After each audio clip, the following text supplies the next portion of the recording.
This panel is, a continuation of a conversation that has been happening all around the state for, it feels like at least the last year, but probably way longer.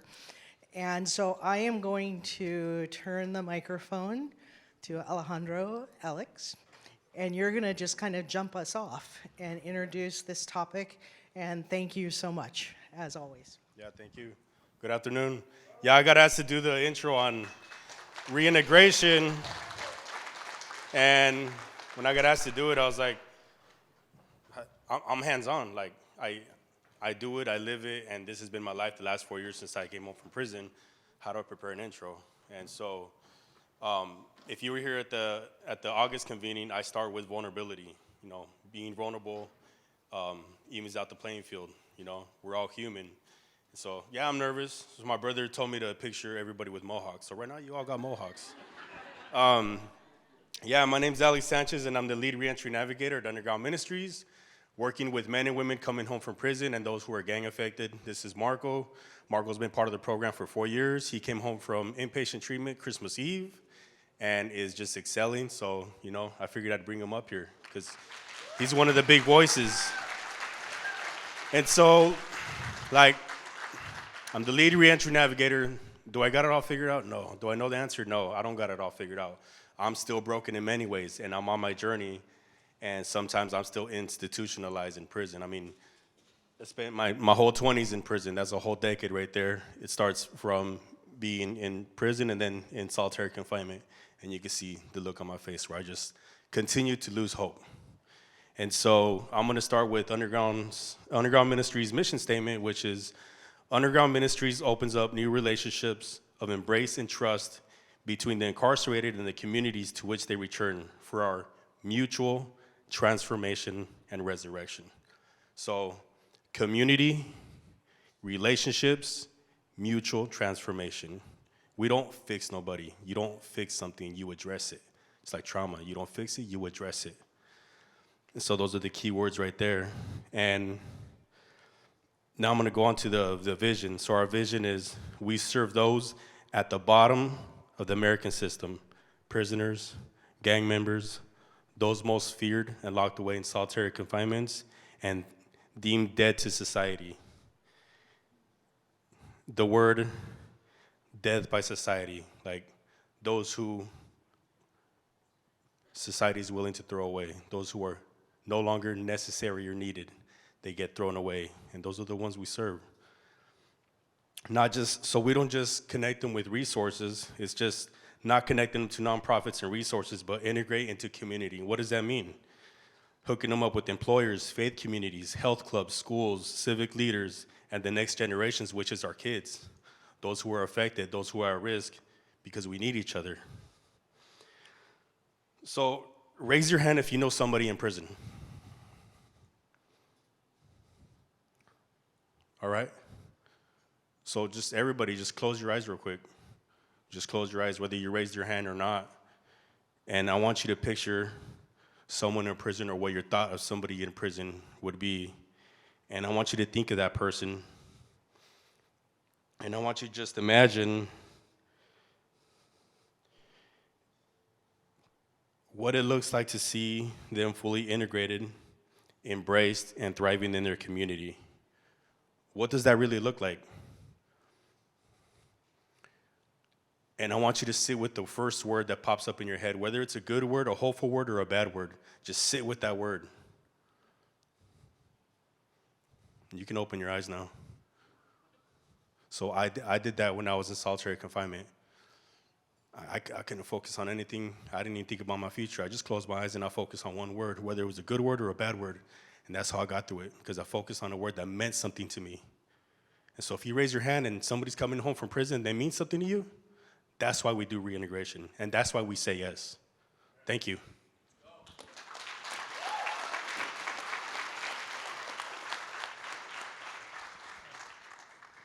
Thank you so much. Can we get another round of applause for Alex?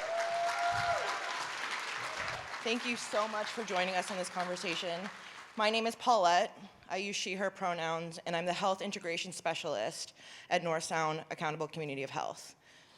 Today, we are here to learn about recovery coaching, reintegration, and the importance of community participation through diverse voices with lived experience.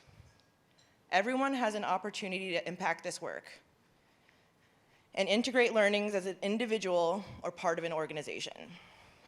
North Sound is committed to advancing several areas in the Healthcare Authority's Medicaid Transformation Project 2.0 waiver, and that is a mouthful. So we affectionately call it MTP 2.0. A section of the waiver focuses on expansion of community-based care coordination and other expanded Medicaid services for community members, preparing to leave county jails, prisons, and youth attainment centers. It's referred to as jail transitions. Here are some of the goals for the Medicaid project. The goal is to provide Medicaid services 90 days before release and 30 days post-release. With North Sound's commitment to the vital conditions for health and well-being, belonging, and leading with love, it comes as no surprise that we care deeply about this topic. Through my own learning in the past 6 months, my passion for this has grown exponentially. Today, we are here to have a conversation about why this is important, how each one of us has innate skills and access to resources that can impact this work across the region. We also need to recognize that within our network, there are people with personal and lived experience with the carceral system and what needs to be in place for healing and reintegration to community. I believe that they are the experts on this. We invited some pretty amazing people to speak on this topic today. Our panelists have a combination of lived experience, and their insight is invaluable to this work.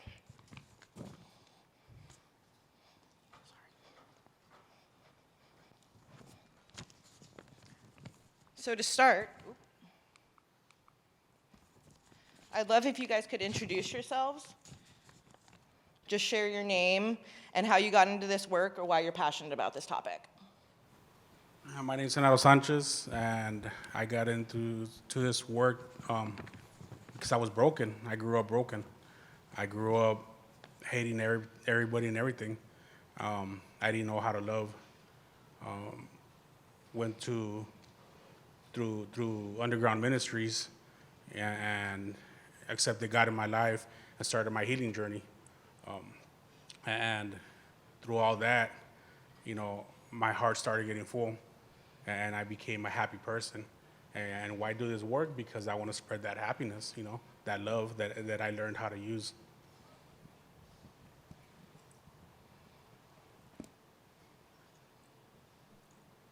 Pedro's nervous. Okay. You got it.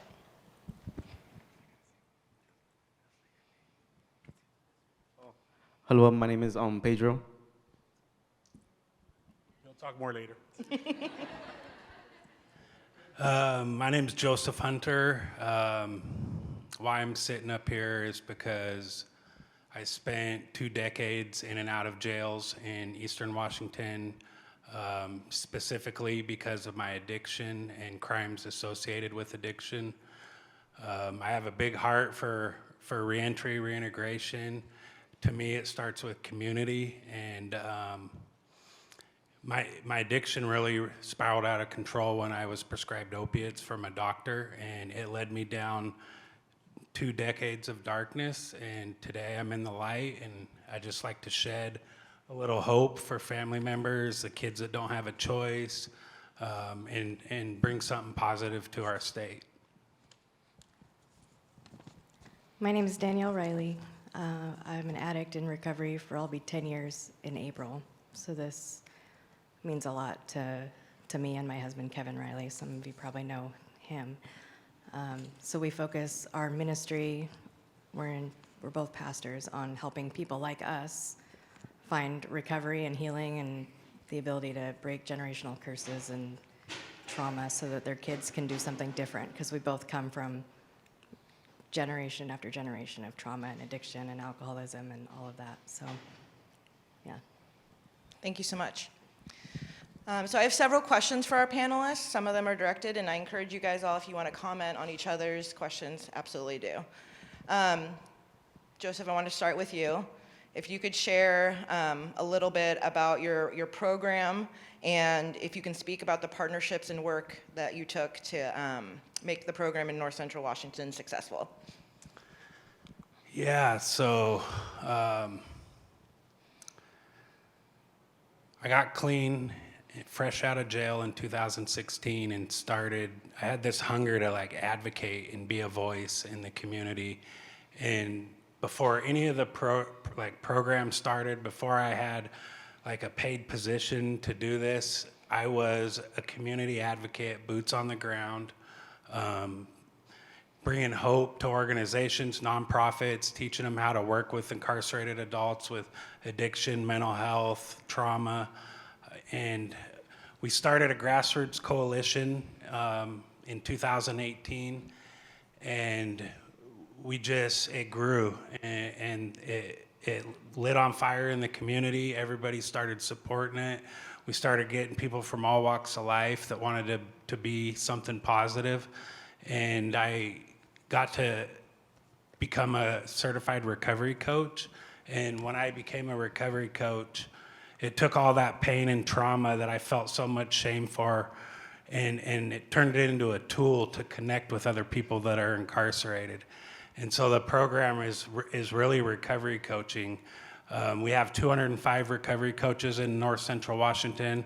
We've embedded them in mental health agencies, nonprofits, treatment centers, just pretty much any spectrum of addiction services. We have recovery coaches because that lived experience is, in my opinion, the missing piece to the puzzle.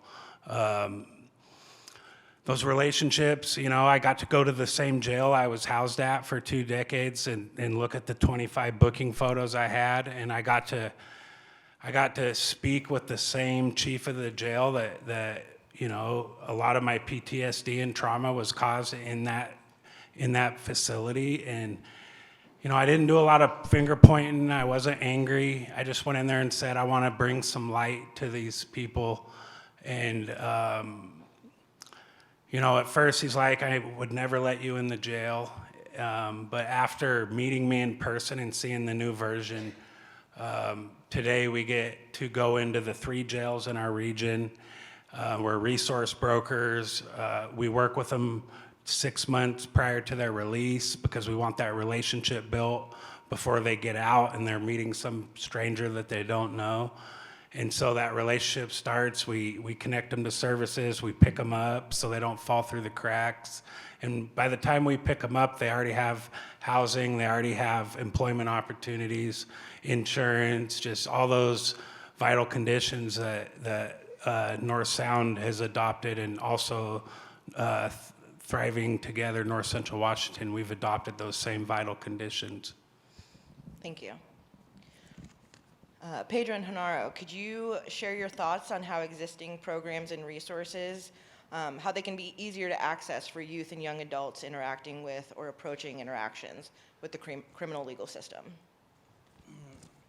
I think what our journey does, so our journey embraces the most at-risk youth in our communities who are at risk of gang involvement or gang involved already, even substance abuse, going through any kind of trauma. And so just the main thing is just seeing them, listening to them, embracing them, and introducing them to other resources, other opportunities, clubs, programs, creating that relationship with them first, helping them find themselves internally, because if a broken child doesn't love themselves, how are they going to love to do everything else? And so these kids are already targeted for so many reasons. They're afraid to go into other programs, other clubs. And so how do we help them get into that pathway and help others understand what they can do to help embrace them? I have your picture up there that you shared with me. Can you share some youth and young adult success stories and what contributed to those? So that's at Tall Timber by Leavenworth. And the first couple of years we went just as a group of men through underground ministries, the Underground Healing Group. And we decided these men have kids, teenagers, young adults that are looking up to them, and they want to create that relationship. So we decided to take their kids and also kids that are doing groups with us already through our journey, and go out and create a sense of empowerment with all of us together. And those kids that we took were having fun. They forgot that they were wanting to join a gang. They forgot about everything else. They were throwing snowballs at each other, making snow angels. I remember we were outside, and all of a sudden we heard some kids yelling. We went inside, and they were on top of the table. They seen a mouse. So they forgot they were these tough young men, and they were kids being kids. And that's what we need. We need to create something in our community that helps them heal and forget about every trauma they're going through. Pedro, I see that you're in the picture. Are you willing to share about your experience there?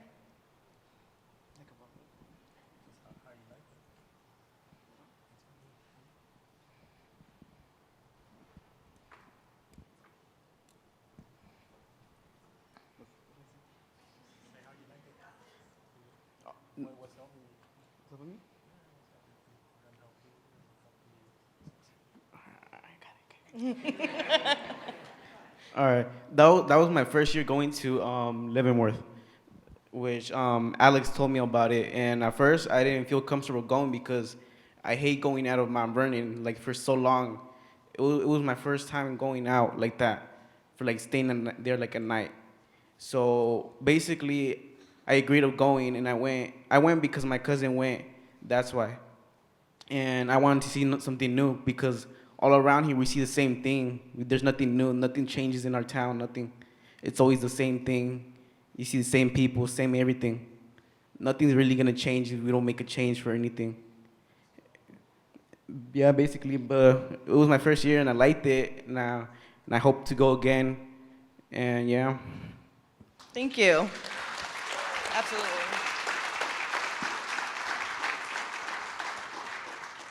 Those were a lot of words. So evidence shows peer and social and community support are some of the biggest indicators of reducing recidivism and successful reintegration. Your impact is more than just what you do for work. It's how you show up as a neighbor, peer, friend, and community member.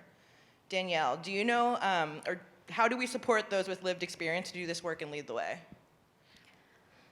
When I was released from jail, I was 5.5 months pregnant, so visibly pregnant, and I had a slew of financial crimes on my record, and I was desperate for work. Well, my husband got a job building trusses, right? He didn't have to deal with the background check or the issues with our crimes that we committed to survive financially. And I applied every single place I could think of. I applied at Jack in the Box, I applied at the mall, everywhere.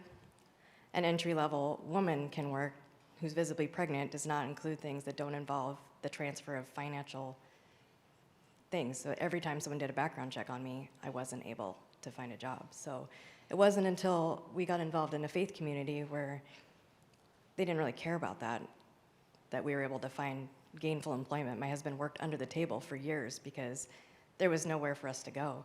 The same thing is true about housing, and like any landlord can do a background check on you, so it's not always even a matter of resources financially. It's a matter of people willing to take a chance on a criminal and whether or not they want their place to be rented to someone like that. So a network of people that have resources like housing or jobs or other things like that are willing to let people, I don't even like the word take a chance, like criminals are more than capable of doing those jobs and living in a clean space and all of those things. So just making space for those people to move through life with economic stability is really important. Thank you. So we've talked about several different programs. We've talked about your guys' experience. Can you share what you think, what relationships in the community need to be strengthened, changed, evolved to make this work more accessible to those with lived experience and to make them the leaders? And anyone can answer that. I think relationship is key. So I work with Underground Ministries, and then I run Our Journey, and I also work with at the Mount Vernon School District. And so creating that wraparound relationship with people in the community, other resources, teachers, administrators, counselors, and just people that run programs is key, because there's too many cracks out there and kids are gonna be falling through them. And so let's drape out the carpet and unstir the pot and do everything we can so these kids could live.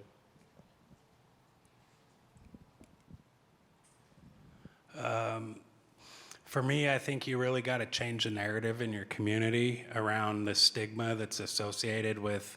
For me, I was labeled, I went by my DOC number, I was labeled a junkie, I was labeled a criminal. And after so many years, I really believe that on stuff myself, because you lose hope at some point.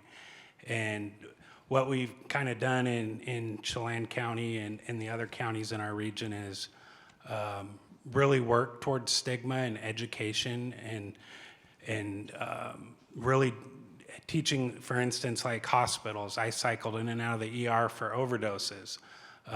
Back then there was acronyms like GOMER, it was get out of my emergency room.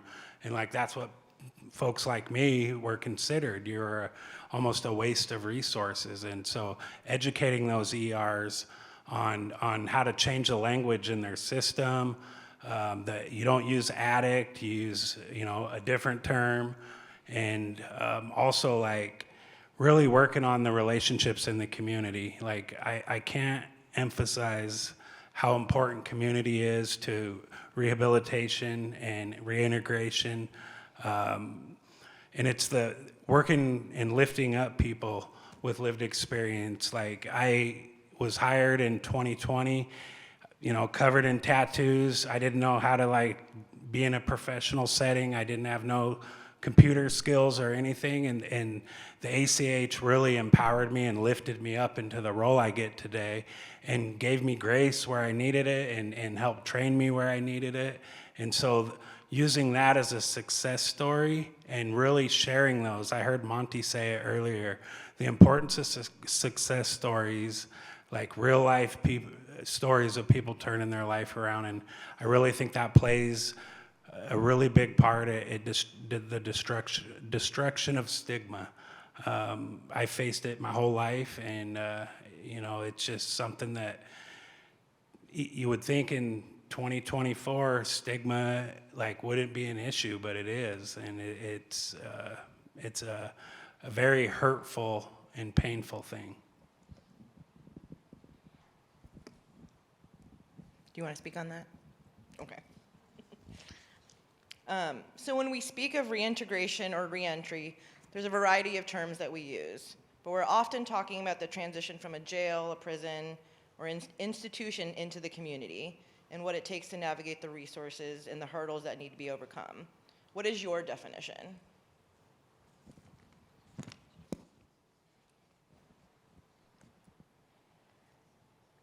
I probably won't have a complete or concise definition in my head, but I think it's just being able to reintegrate into community and spaces of belonging and finding your people where you're supported and you can turn to for help and resources and support, where if you're on the street or you're gang affected, like those resources in that community isn't readily available. So integration helps people find those spaces where they're welcome, where they belong, and they can show up with their whole selves and their whole past and move on. I think for me with the juvenile system, it's some kids like us in the Hispanic community, their dream is to go to prison and earn their stripes. And how can we, instead of putting them in a juvenile system, how to better just introduce them to programs, put them in a place where they can start healing. Reentry for us is in here, starting here. And that way they could feel that they want something better for themselves.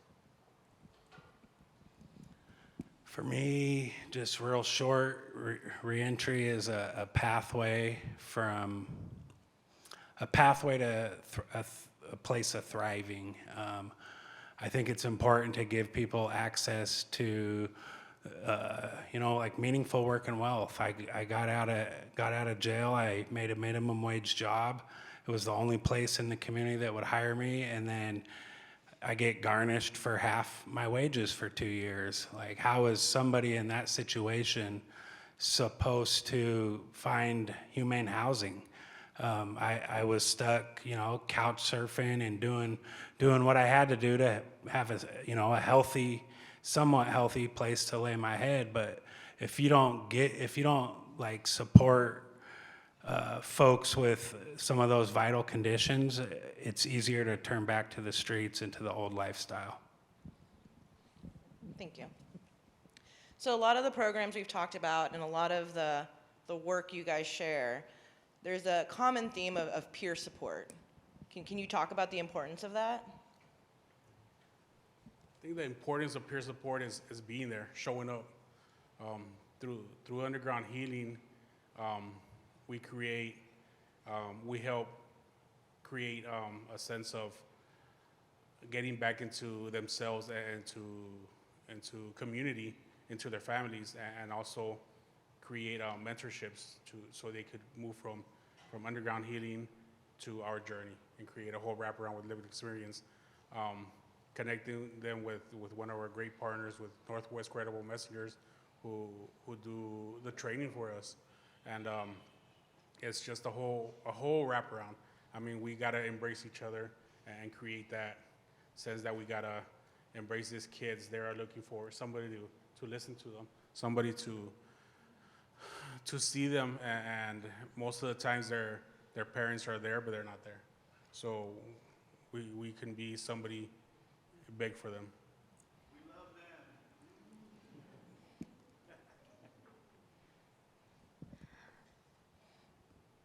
I believe addiction is a disease of loneliness, and I think peer support is like one step for just having someone in your corner that you can call that won't judge you or try to fix things in ways that aren't helpful or tell you what you're doing wrong. Like, people just need someone to give a crap about them and walk them through some of the really hard steps of repairing their lives or moving on to what they need to do. So that's why it's important. I'm gonna add a little bit of that. So earlier, we were sitting at the table, and I got up and I was like, "Where's my little brother at?" And I'm looking everywhere, I couldn't find him. And most of you don't know that Alex is my little brother. And I still feel like, damn, I lost my little brother. My mom's gonna be mad. And that's how I feel with the youth that we help. Like, every time something happens in the community, we start messaging everybody. I message the mentors, and they start messaging out, and they answer, I'm okay. And when somebody doesn't answer, we get that feeling like our kid is missing. Something happened to them. And just creating that relationship of love, of caring, so they could know that there's somebody out there in the community that cares about them. Peer support, I really think, like, when I walked into my first 12-step meeting, like, and looking around in the room and seeing people that were completely different from me, but had a lot of the same similarities, the same backgrounds, the same lifestyle, I learned that it's really like the therapeutic value of one person helping another. And what I really think is beautiful about peer support is there's no power differential. You're not, the drug counselor. You're not the doctor. You're just somebody else that's trying to fight for the same thing that you're fighting for. And that, for me, was freedom from addiction. And that power differential really does something when it's there. And I was a part of a reintegration group, and I heard something that really stood out to me about peer support. And you really need somebody from that same area, from that same lifestyle, that looks the same way, with the same history, to help that similar population. And I think, that's why I do well in the Grant County Jail, because I know everybody in there. I can pull up the jail roster, be like, yep. I've known these people my whole life. And if I were to try to do peer support in another jail where someone doesn't know me, that instant, like, trusting relationship is gone. And I think that's like the cornerstone to peer support. Pedro, can I ask you to talk on it?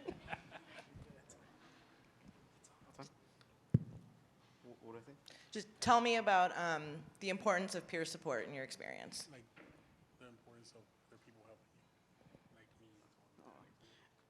you, like me. The important thing that when people help you, it's nice to receive it because some people don't really get it. And like when they don't get it, they appreciate it sometimes, but some people don't. It's like that because a lot of people have different mindset.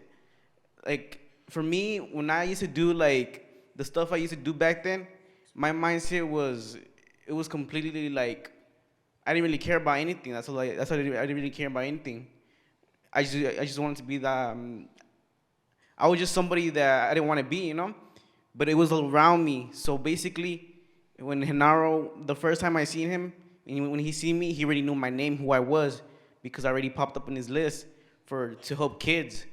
And when he started helping me little by little, I started seeing more like what's good and what's bad. Because at first I didn't really know what was good and bad. But after a while, like I started being more around him, and Alex and Tony and all them. They helped me. They helped me. Chris too. He helped me too. And I thank them for that because getting help from them is good. It really is because there really isn't help in this community like that. That's why. Thank you.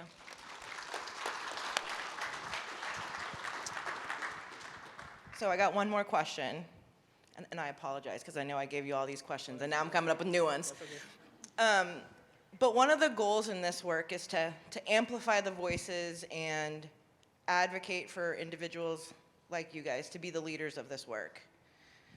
Can you share any ideas you have on how we can do that, how we can amplify those voices and put them in leadership positions? I think, like I say again, creating that relationship with each other, reaching out to other organizations and see how they can help these youth and help them get into other things, open new doors for them. Their voice is their biggest weapon. And so if we only use it in one community, it's gonna stay there. We need to spread it out and have them advocate for other youth that are going through whatever they're going through.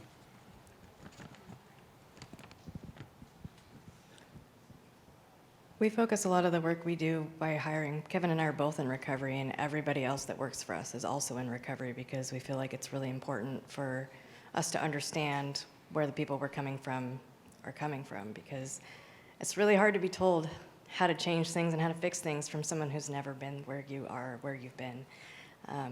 Not that that's exclusionary. We wouldn't be opposed to hiring somebody who wasn't in recovery, but we think it's really important to integrate people who are in recovery into those spaces and decision making.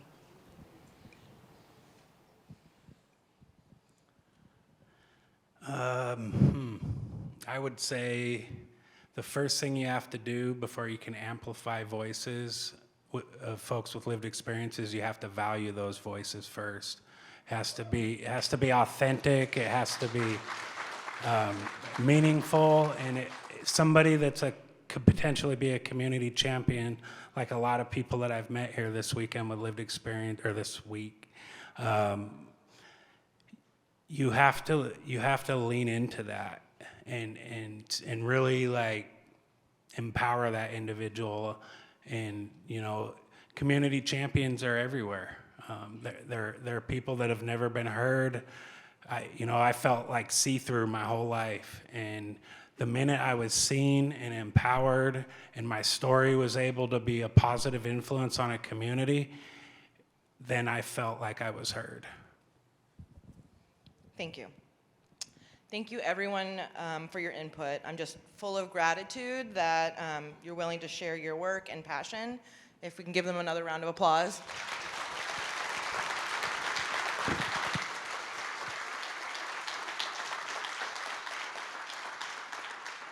So now that they did the hard work of being up here and sharing their story, I'm going to ask you guys to take your turn.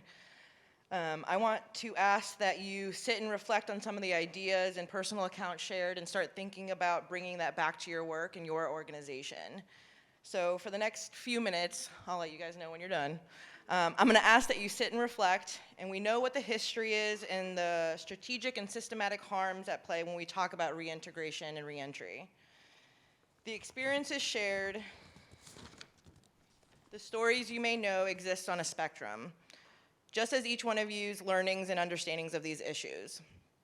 For framing, North Sound ACH is committed to doing this work, and I'm asking you to reflect on ways that you can step into this work, partner with us and build capacity, and to identify how we can support the experts, those with lived experience, to guide us through this work, so we may walk alongside them.